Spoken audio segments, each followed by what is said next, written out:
All right, let's now go to some politics. And opposition leaders today met to discuss how to arrive at a compromise presidential candidate to take on President Uhuru Kenyatta. The meeting will bring together Orange Party leader Raila Odinga, Amani National Congress boss Musalia Mudavadi, Wiper Party leader Kalonzo Musyoka, and Ford Kenya's Moses Wetangula.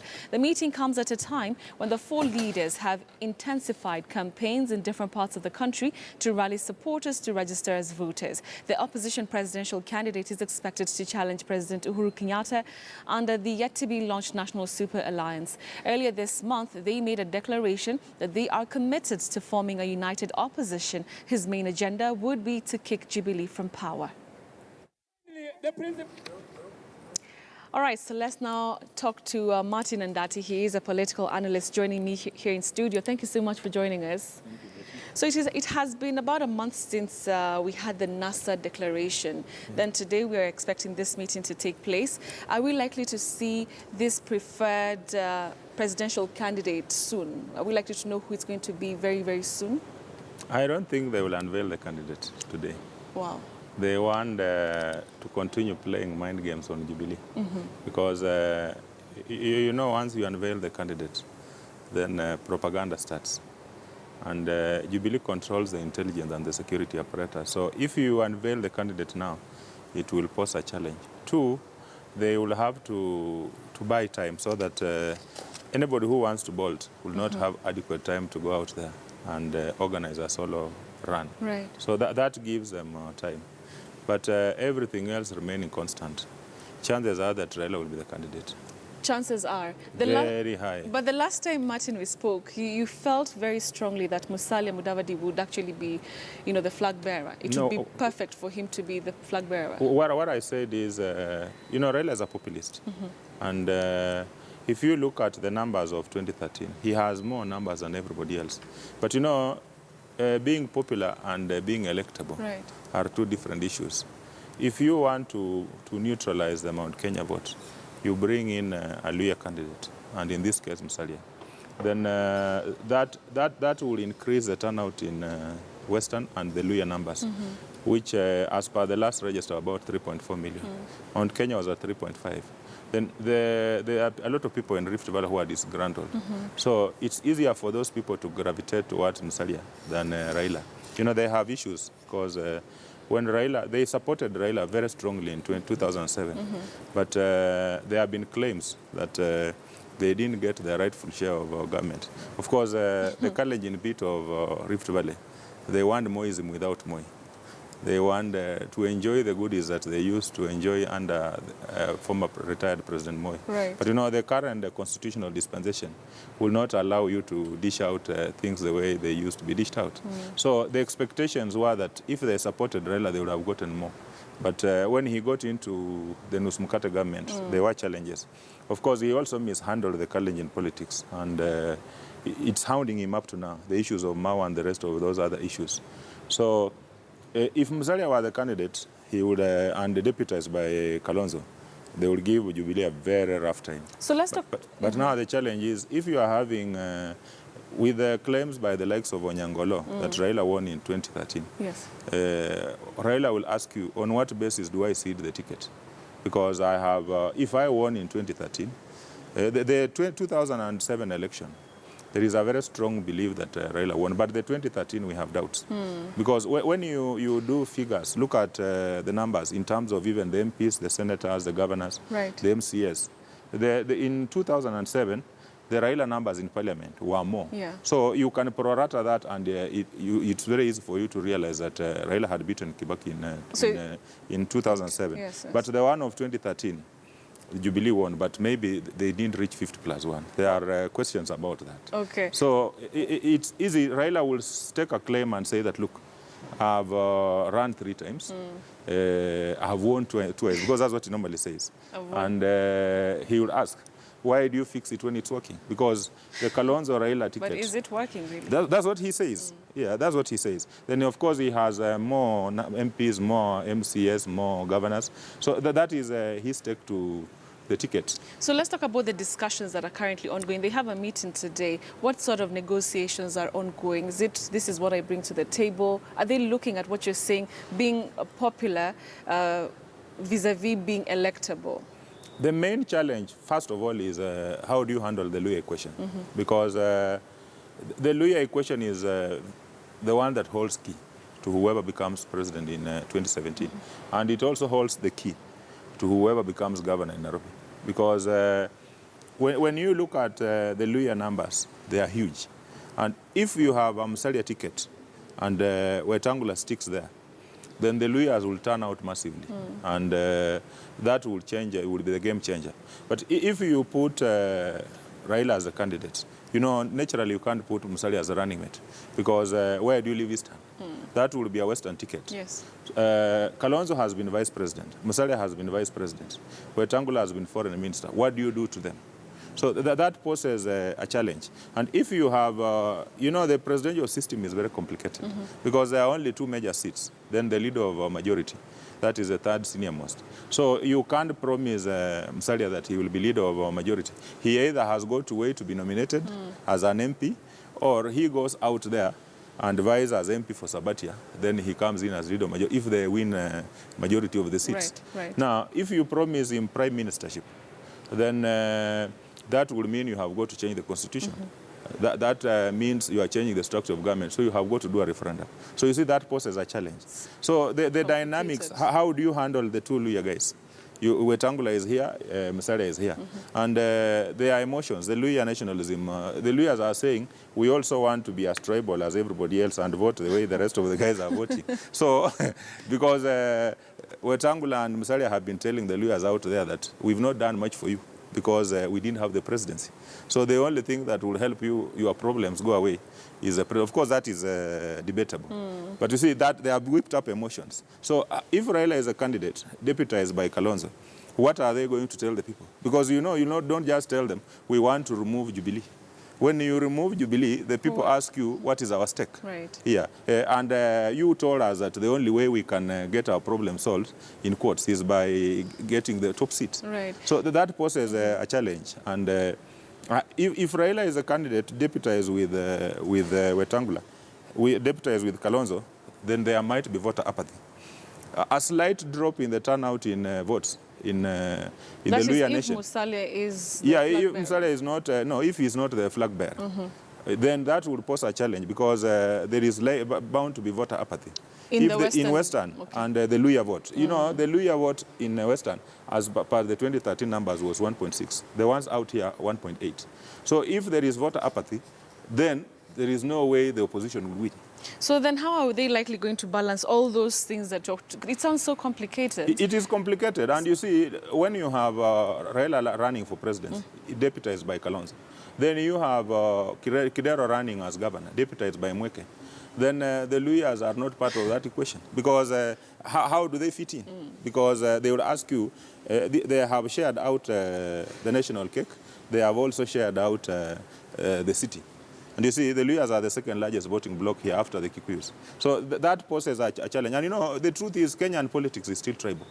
When people sit, Musalia is sitting there because he's supposed to be the Luyha primo. But because he has not been able to run with the entire tribe, Wetangula is also there claiming also a stake. Kalonzo sits there by virtue of having the Ukambani bloc. Then you have Raila, who has a Luo bloc. He brings in sections of the Luyha and a bit of cost. Then he picks pockets here and there. So those dynamics are a challenge. So from your point of view, Martin, because now we even have more questions than answers, what are they likely to do going forward? I think they are trying to work on how to manage the egos and how they go out there. And, how to manage egos? Yes, because each of those guys has been a declared presidential candidate. So they will have to, the minimum Kalonzo can take is running mate. I don't see Kalonzo accepting anything else. So, and because of the Western Eastern bloc, Kalonzo minimum is running mate. He is either the candidate or he remains running mate. Now, the only place where you can try to play around is the presidential ticket. But now, Raila's stake is, you know, age is also catching up with him. He's 72. So he will not see it because he will also put in issues of resources. He will ask each of the guys to put on the table how much they have raised in terms of resources. I don't think each of these guys has raised serious money. Raila still has an advantage, because he has serious international networks. He has also got governors, and he has MPs. So he's got the networks. He's also got the capacity to raise money. Although he doesn't spend most of the money, but he has the capacity to raise the money. Then the international network. So those dynamics will also come into play. And he asked each of the guys now, can we see what you are putting on the table? So that poses a big challenge. Let's talk about the preparations that Jubilee on the other side is making as we all await who this presidential candidate is going to be. Jubilee are keenly watching. And of course, they are lucky. They sorted out the issue of the candidate long time ago. The only problem is trying to run 2 elections in one. Ruto is busy running 2017 and is also running 2022. So that's why you can see the wrangles in Nairobi. Because there is a feeling that Peter Kenneth is being positioned to be the Kikuyu candidate in 2017. So you've seen the likes of Kindiki Kithure, who are anticipated to be Ruto's running mate, coming out and supporting Songo and team, Right. So the president is unable to resolve that because there is a very strong feeling that the tycoons from Murang'a are pushing for Peter Kenneth to be the candidate. Of course, Kiambu has had 2 presidents. Nyeri has had. So Murang'a are saying, look, we have no stake in this thing, and we must position Peter Kenneth in readiness for 2022. So that is affecting what they are trying to do. 2, how do they handle the nominations? Because that would cause a major problem. And of course, they have not done well in terms of the performance, in terms of the economy. They are the grand projects which have largely been conduits of corruption. But then there are also issues. Look at like Meru, the issues of Mera. The Merus are asking, look, they stopped our Mera from going to Europe and going to Tanzania. You saw the hostility the president experienced. Yes. The people in Central are also asking. The gains that we gained under Kibaki are all gone. You are virtually running on promises. Every other place you promise you'll do a road, you do this, but there's nothing happening on the ground. Okay. People don't have money in the pockets. Those who took loans are unable to service the loans because the business environment is not looking very good. So that puts Jubilee in a very awkward position. But when push comes to shove, the Kalenjins don't vote like Luyhas. They will still vote tribe. That is the truth. Mount Kenya, it doesn't matter. It doesn't matter. Okay. At the end of the day, it doesn't. The worst they could do is to avoid the numbers might go down. Central will still go to Uhuru. There were mamas, and the leaders from Central are very worried that the Kikuyus will not turn up. But when Uhuru went to Kameme and told them whatever he told them, they have all gone and they are registering. You see now, look at the turnout. Look at their numbers in Mount Kenya and Rift Valley vis-a-vis those numbers in Western. Actually, let's talk a bit about the numbers. And CORD leader Raila Odinga, of course, has been making, very many trips there to mobilize people to come out and register. But out of the 1.2 million eligible voters, we only have 96,000 who've already come out to register.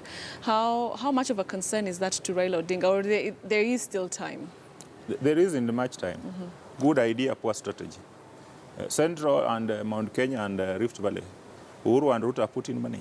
They have got young fellas who are running around, who are earning 1,000 shillings per day, to go and literally get people to register. The church leaders are involved. The provincial administration are involved. These other side, they are just doing rallies. You're already preaching to the converted. Yeah. When you want to evangelize people, you don't spend all your time preaching to the converted. You spend time going to look for those who are out there. These ones are calling rallies and talking to their own followers. They need to spend resources and go out there and get the people. You literally get the people who are not registered, and you make sure they register, because that's how you get the vote. The way Obama did it. But if you are doing the rallies and running around in choppers, and you are not pulling in numbers, because 96,000 is not even 10% in Nyanza. Right. So when you look at the numbers in Kiambu alone, the numbers they have registered in Kiambu alone are more than the numbers they have registered in Western, Nyanza, and Coast combined. So you lose the election at this stage. So it's all about the strategy. So they need to change tact. And if they don't do that, however much, whoever gets the ticket, when even if they put Musalia or Kalonzo or whoever, when you don't have the numbers, then you lose. Because even if the numbers in Jubilee strongholds drop a bit, but still they have registered more numbers. In absolute terms, they have more numbers. Then they'll end up still winning the election. Then, of course, guarding the vote. All right, we'll continue the discussion shortly. But even as NASA leaders met, Wiper leader Kalonzo Musyoka continued his voter sensitization tour on Sunday in Nairobi's Embakasi East constituency. Kalonzo exuded confidence that he will clinch the opposition ticket to face Uhuru in the general election. Kalonzo says he is ready more than ever to lead this country and bring back the lost glory, as he asked partners in the NASA alliance to trust him with a ticket and await a resounding victory. The Wiper leader was in the company of Nairobi Deputy Governor Jonathan Mweke, Machakos Senator Johnson Muthama, amongst others.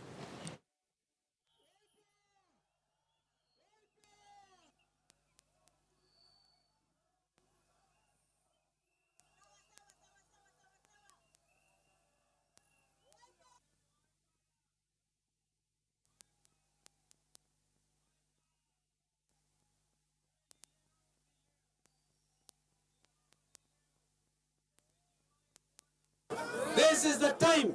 Unajua, you cannot stop an idea whose time has come. This is a time for Wiper to take leadership. Ndugu zetu wa ODM tuliwajaribia, wajaribu Wiper sasa, muone vile itakuwa. Tuko pamoja, lakini tutakuwa with a very strong coalition. Chini ya serikali tutaunda kwa chini ya muungano wa wapinzani wote ambao ni CORD ama National Super Alliance. Muko tayari? Muko tayari? Kwa hivyo sisi tumeamua tutaungana sisi zote. Safari hii hatutaki kubahatisha. All right, so let's just come back and wind up our discussion with Martin and Dati.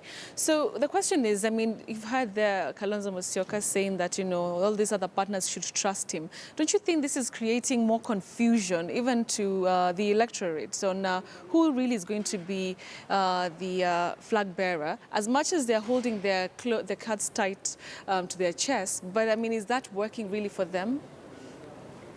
It's not working very well for them. But you know, a Kalonzo candidature will still be very formidable. Really? Yes. You know, Kalonzo is where Kibaki was in 2002. And what looks like his weaknesses are all his strengths. He is not very polarizing. And if Kalonzo is a candidate, he's likely to get some votes from Meru and from the Mberes and the Tarakas around Mount Kenya. Mount Kenya, what they call Mount Kenya East. He will be very appealing to, the Kalonzo candidature will be very appealing to that group. So if you have Kalonzo running, then you have Musalia as deputy. Then that will pose, will actually give Jubilee a rough time. Because he will rally the entire Ukambani block. Then Musalia will have to now work and deliver the entire, Musalia and Kalonzo and Wetangula will have to come together and rally and deliver the Western vote. Then you try now to bring in Raila. The challenge is, Raila asks, am I the one to keep on sacrificing? And am I in the business of also saying Tosha? And you know, Raila is also emboldened by what has happened out there. At 72, Trump has become president. At 72... So it's a sort of motivation for him? At 72, the guy in Ghana has also become president. He's also 72. Kibaki became president at 72. So he does not see why he will see the ticket. And you see, Raila is actually the guy who holds the key to whoever becomes president. If he runs, it will pose a challenge.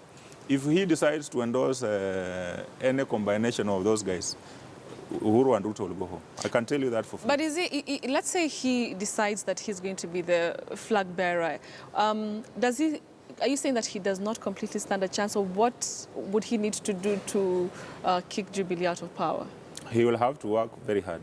The challenge is, what does he tell the Luyhas? Because I've told you, the talk these guys had given the Luyhas is that the only way they'll get their issues sorted is through the presidency. So when you go back and tell the people that, look, I'm not the candidate, they tell you you have been cheating them. So that puts them in a very awkward position. Right. And if they run with him and they lose, you know, most of them will fade. That will be actually the beginning of the end of their political careers. So they are in a very awkward position because when you look at the numbers in 2013, Musalia's numbers, Musalia had 483,000 votes. Raila had 5.3. So that works out 5.8. These guys had 6.2. So look at the new registration. They are, the numbers are still favoring the Jubilee side. So you must be able to look for a way of tinkering some numbers from the Jubilee side. And that's where Kalonzo and Musalia come in. Because Raila has issues. I told you Raila has issues with the Kalenyis, unresolved issues. So it's very hard for you to convince the Kalenyis. 3, the Kalenyis will ask you, if we are abandoning the deputy presidency, what are you giving us? You know, the Kalenyis are not like Luyhas. The Luyhas will abandon the deputy president for nothing. These other communities cannot do that. So the Kalenyis will ask you, if we are going to join this outfit, then we are joining this outfit to get what? Okay. And the only thing they can settle for is the presidency. Now, do you give it to Gideon?